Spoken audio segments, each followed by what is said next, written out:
ప్రభు అయిన యేసుక్రీస్తు నామమున అందరికీ శుభములు తెలుపుచు మనము వాక్యం ధ్యానించుకోవడానికి ప్రభు ఇచ్చిన కృపకై దేవునికి వందనాలు తెలుపుచు మనం పరిశుద్ధ గ్రంథంలో నుండి అపోస్తలుడైన పౌలు కొరింథీయులకు రాసిన మొదటి పత్రిక మొదటి అధ్యాయము 8వ వచనం చదువుకుందాం. అపోస్తలుడైన పౌలు కొరింథీయులకు రాసిన మొదటి పత్రిక మొదటి అధ్యాయము 8వ వచనం. మన ప్రభు అయిన యేసు క్రీస్తు దినమందు మీరు నిరపరాధులై ఉండునట్లు అంతము వరకు ఆయన మిమ్మును స్థిరపరచును. ఈరోజు మనం తీసుకుంటున్నటువంటి అంశం కూడా అంతము వరకు నిరపరాధులుగా ఉండాలని దైవ నిర్ణయం కనుక మనం తీసుకుంటున్న అంశం కూడా అదే, అంతము వరకు నిరపరాధులుగా ఎలా ఉంటాము. అంతం వరకు నిరపరాధులుగా ఉండాలంటే ప్రభు ఇచ్చినటువంటి వాక్కులు ఆజ్ఞలు లేదా ఆయన పరిశుద్ధ లేఖనము గైకొంటూ నిందారహితులుగా మనం ఎప్పుడైతే ఉంటామో నిరపరాధులుగా కూడా మనము ఉంటాము. అదే వాక్యం సెలవిస్తుంది. మన ప్రభు అయిన యేసుక్రీస్తు దినమందు మీరు నిరపరాధులై ఉండునట్లు అంతము వరకు ఆయన మిమ్మును స్థిరపరచును. యేసుక్రీస్తు ఆయన దినము వరకు అనగా అంతము వరకు మనం ఈ లోకములో మన జీవితము ముగియు వరకు కూడా నిరపరాధులంగా ఉంటూ ఆయనతో కలిసి ఉండడానికి ఒక గొప్ప భాగ్యం. అయితే అంతము వరకు మీరు నిరపరాధులుగా ఉండాలని దేవుడు మనల్ని స్థిరపరిచినట్లుగా చూస్తుంటున్నాం. మరి మనం కూడా అంతము వరకు, నా జీవితాంతము వరకు నేను నిరపరాధుగా, నేను ఏ అపరాధము చేయకుండా ఉండాలని మనం కూడా ఒక తీర్మానం తీసుకోవాల్సినటువంటి అవసరత ఎంతైనా ఉంది. ఇక్కడ చూస్తే కొరింథీయులకు రాసిన మొదటి పత్రికలోనే అపోస్తలుడైన పౌలు గారు చెబుతూ అంటున్నటువంటి మాట ఏంటంటే, మన ప్రభు అయిన యేసుక్రీస్తు దినమందు మీరు నిరపరాధులై ఉన్నట్లు. ఒకానొక దినాన ప్రభువు ముందు మనందరము నిలబడాల్సినటువంటి గడియ అంటూ ఒకటి ఉంది. కనుక అప్పటి వరకు మీరు నిరపరాధులై ఉండునట్లు అంతము వరకు ఆయన మిమ్మును స్థిరపరచును. మనల్ని స్థిరపరిచే దేవుడు, మనల్ని బలపరిచే దేవుడు మనకున్నాడు. కనుక నిరపరాధులుగా ఉండాలంటే మన సహవాసం ఎవరితో ఉండాలి, మనం ఎవరితో కలిసి ఉండాలి, మనం ఏం చేయాలి అనేది కూడా పరిశుద్ధ లేఖనంలోనే మనము చూసుకొని ధ్యానించుకుందాం. మొదటి యోహాను రాసిన పత్రిక మొదటి అధ్యాయము 3వ వచనం చదువుకుందాము. మాతో కూడా మీకును సహవాసము కలుగునట్లు మేము చూచిన దానిని వినిన దానిని మీకు తెలియజేయుచున్నాము. మన సహవాసం అయితే తండ్రితో కూడాను ఆయన కుమారుడైన యేసుక్రీస్తుతో కూడాను ఉన్నది. మన సంతోషము పరిపూర్ణమౌటకై మేము ఈ సంగతులను వ్రాయిచున్నాము. ఇక్కడ మనము గమనించినట్లయితే యోహాను భక్తుడు కన్నులార చూచినది, చెవులార వినినది అని ఆరంభంలో మనం చూస్తాం. జీవవాక్యం గురించి, దేవుడిచ్చిన దివ్య వాక్యం గురించి ఎంత భయము, భక్తి, వినయతతో చెప్పుచున్నటువంటి మాటలు మనం మొదటి వచనం చదువుకున్నట్లయితే, జీవవాక్యమును గూర్చినది ఆది నుండి ఏది ఉండెనో, మేము ఏది వింటిమో, కన్నులార ఏది చూచితిమో, ఏది నిదానించి గైకొంటిమో, మా చేతులు దేనిని తాకి చూచెనో అది మీకు తెలియచేయుచున్నాను. అవన్నీ కూడా అనగా ఆయన చూసిన ప్రతిదీ కూడా మనకు తెలియచేస్తున్నట్లు, ఆయన కన్నులార చూసినది, ఆయన చెవులార వినినది, ఆయన చేతులతో తాకినది, ఇవన్నీ కూడా ఆయన గ్రహించుకున్నది మనకు రాయిచున్నాను. ఎందుకంటే నా సహవాసము నా దేవునితో ఉన్నట్లు మీ సహవాసం కూడా మన దేవుడైన తండ్రితో ఉండాలని ఇక్కడ దైవ వాక్యం మనం చూస్తుంటున్నాం. అనగా ఆది నుండి, కొద్ది కాలం నుండి, ఏదో మొన్నటి నుండి నిన్నటి నుండి అని చెప్పుకుంటాం, అది కాదు. కానీ ఆది నుండి అనగా ఆరంభం నుండి తను చూచిన ప్రతిదీ కూడా మనకు వ్రాయడం చూస్తుంటున్నాం. ఎందు గురించి వ్రాస్తున్నారు? నా చేతులు దేనిని తాకెనో, నా కన్నులు దేనిని చూచెనో, నా చెవులార దేనిని వింటినో అదంతా కూడా మీకు అనుభవపూర్వకంగా వ్రాయిచున్నట్లుగా తెలియపరచబడుతున్నది. ఎందుకు గురించి అనంటే, మాతో కూడా మీకు సహవాసము కలుగునట్లు. అంటే సహవాసం అనేది భక్తి పరులతోనే సహవాసం చేస్తారు. భక్తిహీనులు అలా అంటే ఎవరి క్లాస్మేట్స్ వాళ్ళతో ఉంటారు కదా, అలాగే ఫ్రెండ్షిప్ కూడా అలాగే మొదలవుతూ కొనసాగుతూ ఉంటుంది. కనుక మన సహవాసము దేవుని నమ్మినటువంటి వారి సహవాసం కూడా ఎవరితో ఉండాలి అని అంటే, నేను నా తండ్రితో ఉన్నాను, మీరు నాతో ఉంటే, నా మాటలు వింటే, లేదా నేను ఆది నుండి చూసిన దానిని, గ్రహించిన దానిని, నా చేతులతో తాకి చూసిన దానిని దానిని మీకు తెలియచేయుచున్నాను. కనుక మీ సహవాసం నాతో ఉంటే మీ ఆధ్యాత్మిక స్థితి మెరుగుపరచబడుతుంది అని మనకి ఇక్కడ వాక్యము చూడొచ్చు. మాతో కూడా మీకును సహవాసము కలుగునట్లు మేము చూచిన దానిని వినిన దానిని మీకు తెలియచేయుచున్నాం.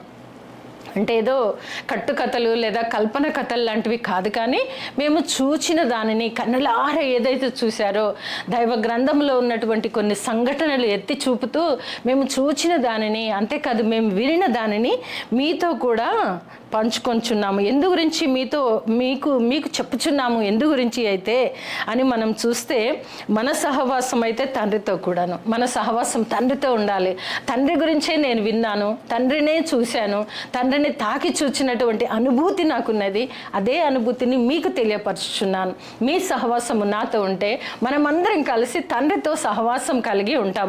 అప్పుడు మనము నిరపరాధులుగా ఉంటాము అని మనం వాక్యము గ్రహించుకోవాలి. ఎందు గురించి అంటే, మిమ్మల్ని నిరపరాధులుగా, అంతము వరకు నిరపరాధులుగా ఉండుటకు దేవుడు మిమ్మల్ని స్థిరపరచను.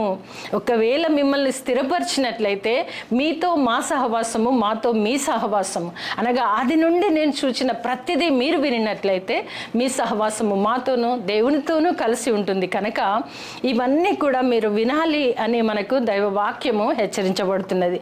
అంతేకాదు మన సహవాసం అయితే తండ్రితో కూడాను ఆయన కుమారుడైన యేసుక్రీస్తుతో కూడాను ఉన్నది. దేవుని నమ్మినటువంటి బిడ్డలు ఆయనను కన్నులారా చూచిన విషయాలు, వినిన విషయాలు, అంతేకాదు చేతులతో తాకి అనుభూతిని పొందినటువంటి సంగతులన్నీ కూడా హెచ్చరిస్తూ చెబుతున్న మాట ఏంటంటే, మన సహవాసము తండ్రితో, మీ సహవాసము నాతో ఉంటే నేను తండ్రితో ఉన్నాను, మనందరి సహవాసం కూడా తండ్రితో ముడివేయబడి ఉంటుంది అని ఆయన కుమారుడైన యేసుక్రీస్తుతో కూడా ఉన్నది. మన సహవాసం ఒకరితో ఒకరము కలిసి, అనగా సహవాసములో ఆధ్యాత్మిక స్థితిలో ఎదుగుచూ తండ్రితో సహవాసం కలిగి ఉన్నట్లయితే నిరపరాధులుగా ఎప్పటి వరకు అంటే కొద్ది కాలం వరకే, ఏదో కష్టం రాగానే మరి తొలగిపోవడం కాదు, కానీ అంతము వరకు నిరపరాధులుగా ఉండాలంటే మీ సహవాసము తండ్రితో ఉండాలని వాక్యం సెలవిస్తుంది. కనుక ఈరోజు మన అంశం కూడా అంతము వరకు నిరపరాధులుగా ఉండాలి. అది దేవుడు కోరుతున్నటువంటిది. అయితే దేవుడు కోరుతున్నాడు కనుక వాక్యం కూడా ఏమని సెలవిస్తుందంటే, దేవుని బిడ్డలతో ఉన్నటువంటి సహవాసాన్ని మనం ఎప్పుడైతే పెంపొందించుకుంటామో తండ్రితో ఏకమైపోతాము. ఆయన కుమారుడైన యేసుక్రీస్తుతో కూడా మన సహవాసం ఉంటుంది అని దైవ వాక్యము సెలవించుచున్నది. అయితే ఆయన కుమారుడైన యేసుక్రీస్తుతో ఉన్నది. మన సంతోషము పరిపూర్ణమవుటకై మేము ఈ సంగతులను మీకు వ్రాయిచున్నాము. అంటే దేవుని గురించిన ఆధ్యాత్మిక స్థితిని గురించినటువంటి దేవుని ఉన్నతమైన మహాసంగతులు. ఏంటి ఆ సంగతులు అని అంటే, కల్పన కథలు కాదు, కట్టుకథలు కాదు. ఇక్కడ ఉన్నది ఏంటంటే జీవవాక్యమును వారు కన్నులారా చూసినది లేదా చెవులారా వినినది, తన చేతులతో తాకి గ్రహించినది మనతో చెప్తున్నారు. అది తండ్రితో సహవాసము నీవు నేను ఉండాలని ఇక్కడ తండ్రితో ఉన్నటువంటి సంబంధాన్ని మనకు కూడా అందించబడుతున్నది. కనుక తండ్రితో నీ నా సంతోషం, నీ నా సహవాసం ఉంటే మన సంతోషము పరిపూర్ణమవుటకై ఈ సంగతులను మీకు వ్రాయిచున్నాం. నేను చెప్పినటువంటి సంగతులు, వినిన దానిని, చూచిన దానిని, గ్రహించిన దానిని, నా చేతులతో తాకి చూచినది మీకు వ్రాయిచున్నాను. ఎందుకంటే మన సహవాసము ఆ దేవదేవునితో ఉండాలి. ఆ దేవదేవునితో ఎప్పుడైతే ఉంటామో మన సంతోషము పరిపూర్ణమవుతుంది అని దైవ వాక్యం సెలవిస్తుంది. కనుక మన సంతోషం ఊరికేనే పరిపూర్ణం కాదు. ఒక పూట తినగానే లేదా ఒక వస్తువు కొనగానే సంతోషం పరిపూర్ణమైంది. అది ఆ క్షణికాలం మాత్రమే ఉండునది. దేవునితో ఉన్న సహవాసము, దేవునితో ఉన్న అనుబంధము, దైవజనులతో ఉన్నటువంటి బంధం అనేది అంతము వరకు నిరపరాధులుగా ఉండటానికి ఈ సంతోషము పరిపూర్ణం కావాలంటే సహవాసము దేవునితో ఉండాలి. అప్పుడు నిరపరాధులుగా మనము ఈ లోకంలో జీవిస్తాము. ఎప్పటి వరకు? కొద్ది కాలమైనా, యవన దశ వరకేనా, లేదా మధ్య వయసు వరకేనా, వృద్ధాప్యం వరకేనా అనుకుంటే కాదు, కానీ అంతము వరకు నిరపరాధులై ఉండాలంటే దేవునితో మన సహవాసము ముడిపెట్టబడి ఉండాల్సినటువంటి అవసరత ఎంతైనా ఉంది. అందు గురించే మాతో కూడా మీ సహవాసం ఉండినట్లు మేము ఈ సంగతులను మీకు తెలియచేయుచున్నాము. దైవ వాక్కులు మనము అనుదినము ధ్యానిస్తుంటాము. ఆ యొక్క దేవుని గురించిన ఉన్నతమైన మాటల్ని విని విడిచిపెట్టకుండా మనము సహవాసము చేసినట్లయితే నిరపరాధులుగా ఉండి దేవునితో ఉంటూ నిరపరాధులుగా ఉంటూ అంతము వరకు దేవుడు మనల్ని స్థిరపరచను అని కూడా వ్రాయడం మనం చూస్తుంటున్నాం. అలాగే చూస్తే యోహాను సువార్తలో కూడా చూద్దాం. యోహాను సువార్త 14వ అధ్యాయము 23వ వచనం చదువుకుందాము. యోహాను సువార్త 14వ అధ్యాయము 23వ వచనం. ఒకడు నన్ను ప్రేమించిన ఎడల వాడు నా మాటలు గైకొనును, అప్పుడు నా తండ్రి వానిని ప్రేమించును, మేము వాని యొద్దకు వచ్చి వాని యొద్ద నివాసము చేతుము. యేసుక్రీస్తు ప్రభు చెప్పుతున్నటువంటి బోధ లేదా యేసుక్రీస్తు ప్రభు చెప్పుతున్నటువంటి ఉపదేశం, ప్రభు చెప్తున్నటువంటి మంచి మాటలు మనము గైకొని ఉన్న ఎడల చూద్దాం. 23వ వచనం. ఒకడు నన్ను ప్రేమించిన ఎడల వాడు నా మాట గైకొనును.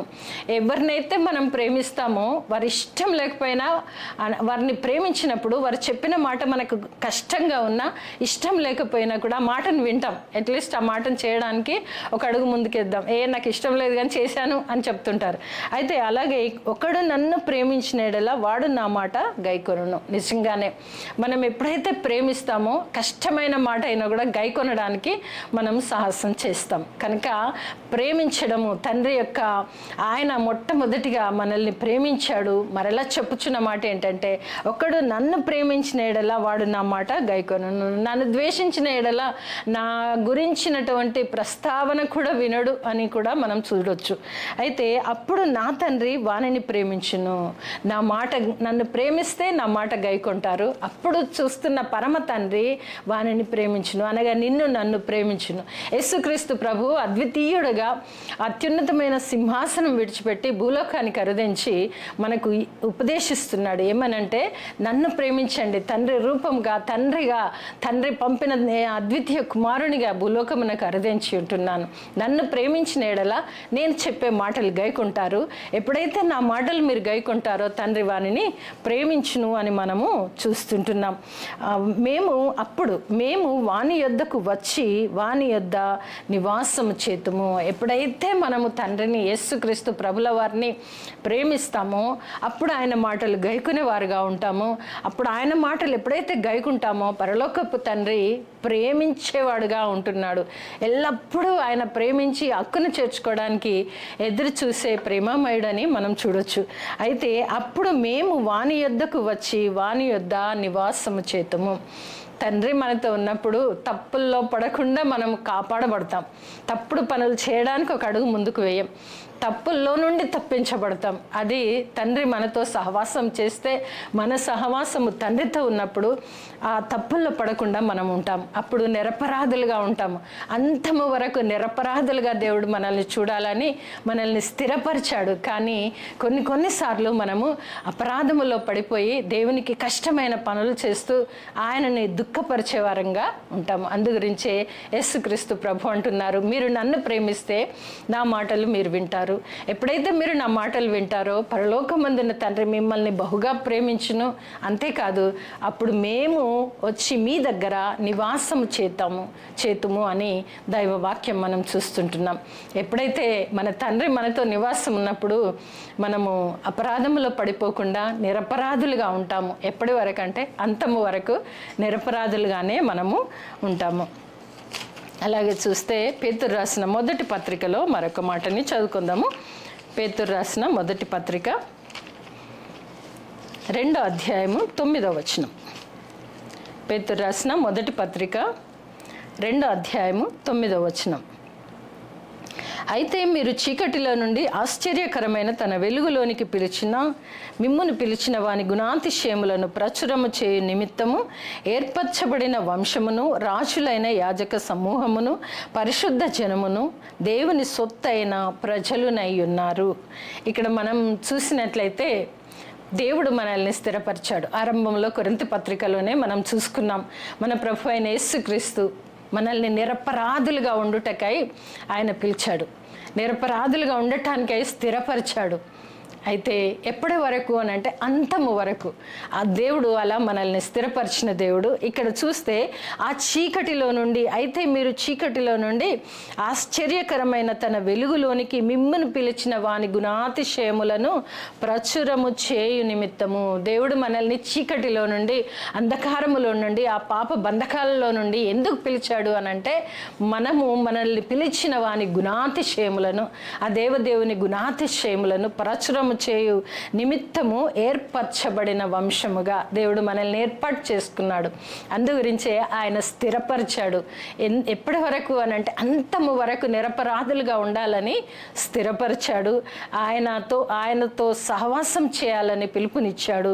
ఇక్కడ చూసినట్లయితే ఆయన గుణాతిశయములను, మనం అంధకారము, పాపము, బంధకాలలో నుండి మనము విడిపించబడి, విమోచింపబడి ఆశ్చర్యకరమైన తన వెలుగులోనికి దేవుడు మనల్ని పిలుచుకున్నాడు. కనుక ఆ దేవదేవుని గుణాతిశయములను ప్రచురము చేయు నిమిత్తము మనల్ని రాజులైన, ఏర్పరచబడినటువంటి వంశమును, రాజులైన యాజక సమూహమును, పరిశుద్ధ జనమును, దేవుని సొత్తైన ప్రజలుగా ఉన్నారు. చూడండి, గొప్ప బిరుదులనిచ్చి దేవుడు మనల్ని స్థిరపరిచాడు. ఇలా ఉండాలి అనంటే మనము అపరాధములో పడకుండా నిరపరాధులుగా అంతము వరకు దేవునితో సహవాసము కలిగి ఉన్నట్లయితే దేవుని గుణాతిశయములను ప్రచురించు బిడ్డలుగా నేను ఉంటాం. అంతేకాదు ఏర్పరచబడినటువంటి గొప్ప వంశముగా, నిజంగానే దేవుని పేరు పెట్టుకొని తిరుగుతున్నటువంటి మనమందరం ఒక గొప్ప వంశముగా ఉన్నాం. రాజులైన యాజక సమూహము, మన దేవుడు రాజు అయితే, ఆయన రారాజు అయితే ఆ సమూహములో నన్ను పిలుచుకున్నాడు. కనుకనే దేవాది దేవుని గుణాతిశయములను ప్రచురించే వారంగా ఉండాలనంటే మనం అంతము వరకు నిరపరాధులంగా ఉండాలి. అలా ఉండినప్పుడే మనము ఎలా ఉంటామంటే ఏర్పరచబడిన వంశమును, రాజులైన యాజక సమూహమును, పరిశుద్ధ జనము లిస్ట్లో మనం ఉండాలంటే బహు జాగ్రత్తగా ఉండాల్సినటువంటి అవసరత ఎంతైనా ఉంది. అనగా మన దేవుడు పరిశుద్ధుడు. ఆయన ఏర్పరచబడినటువంటి ఒక వంశములో నన్ను చేర్చుకున్నప్పుడు మనం కూడా ఎలా ఉండాలటంటే ఒక ప్రత్యేకమైన రీతిలో దేవుడు తన పోలిక చొప్పున తన స్వరూపమందు మనల్ని నిర్మించుకున్నాడు. ఒక ప్రత్యేకమైన రీతిలో ఆ ప్రత్యేకతను మనం సొంతం చేసుకొని రాజులైన యాజక సమూహములో ఉంటూ దేవుని సొత్తైన ప్రజలుగా, పరిశుద్ధ జనముగాను దేవుని సొత్తైన ప్రజలుగా ఉండాల్సినటువంటి అవసరత ఉంది అని దేవుడు మనకి పిలుపునిస్తున్నాడు. అలనాడు పౌలు భక్తుడు చెప్పిన రీతిగానే దేవుడు మిమ్మును పిలిచి స్థిరపరిచాడు. నిరపరాధులుగా ఉండుటకై మిమ్మల్ని స్థిరపరిచాడు అని అంటే ఎప్పటి వరకు, కొంతకాలం కాదు, కానీ ఈ లోకములో మన జీవితము ముగియ వరకు కూడా నిరపరాధులుగా, నిందారహితులుగా ఉండాలని దేవుడు ఇష్టపడుతున్నాడు. కనుకనే ఆయనతో సహవాసం కలిగి ఉన్నట్లయితే మనము నిరపరాధులుగా ఉంటాము. ఎప్పటి వరకు అంటే అంతము వరకు నిరపరాధులుగా ఉండే భాగ్యాన్ని కూడా దేవుడు మనకు ఇస్తున్నాడు. పరిశుద్ధ జనముగాను దేవుని సొత్తైన ప్రజలనై ఉన్నారు అని మనకు దైవ వాక్యం సెలవిస్తుంది. ఇంత గొప్ప భాగ్యమును నిర్లక్ష్యం చేస్తే మనం దాన్ని మరలా పొందుకోవాలంటే చాలా ప్రయాసపడాలి.